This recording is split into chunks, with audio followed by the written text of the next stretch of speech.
ਸੋ ਤੁਸੀਂ ਇੱਕ ਔਰਤ ਵੇਖੀ ਹੈ ਛੇਕਾਂ ਵਾਲਾ ਬਿਸਕਿਟ, ਉਹਨੂੰ ਛੇਕਾਂ ਵਾਲਾ ਬਿਸਕਿਟ ਵੀ ਕਹਿੰਦੇ ਨੇ ਕਈ ਬੰਦੇ, ਅੰਦਲੀਬ ਅब्बास ਉਹਦਾ ਨਾਂ ਹੈ।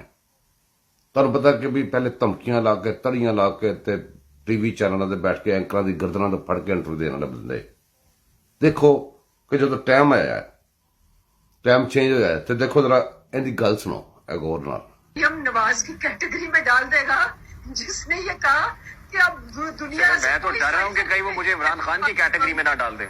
सुन लेना मेरी बात, आप रिजाइन करते, ठीक है, इस 24 चैनल से आप रिजाइन करते, ठीक है, इस 24 चैनल से आप मैं क्यों कर दूं? I will not continue and you walk out। मेरे पास तो कोई अमरीकी साजिश का साइफर नहीं आया कि मैं रिजाइन कर दूं। अगर आप मेरी बात सुन लेंगे तो ज्यादा बेहतर रहेगा, वरना आप सवाल जवाब खुद भी कर सकते आपने हैं। क्योंकि मुझे कहा कि यहाँ से रिजाइन कर दे, तो मेरे पास तो कोई साइफर नहीं है कि मैं लहराऊं और मैं कहूँ ये साजिश हो रही है मेरे खिलाफ, इसलिए मैं 24 से रिजाइन कर रहा हूँ। अगर आपने पर्सनल होना है ना तो then there's no point। आप जब पर्सनल मुझ पे कहेंगी तो मैं उस पर रिस्पॉन्ड, तो मुझे इजाजत होती है कि मैं रिस्पॉन्ड तो कर सकता। आपका मसला हमेशा ये है कि जैसे ही आप सवाल करते हैं और मैं जवाब देना शुरू होती हूँ, आप बीच में टाउन करके आके अपना ही जवाब दे के आप जवाब दीजिए, अपना ही सवाल शुरू कर देते हैं। आप जवाब दीजिए। मेरा नहीं ख्याल कि ये कॉन्टेक्स्ट है और ना ये लफ्ज है। मैं आपको कॉन्टेक्स्ट समझा अगर देता हूँ।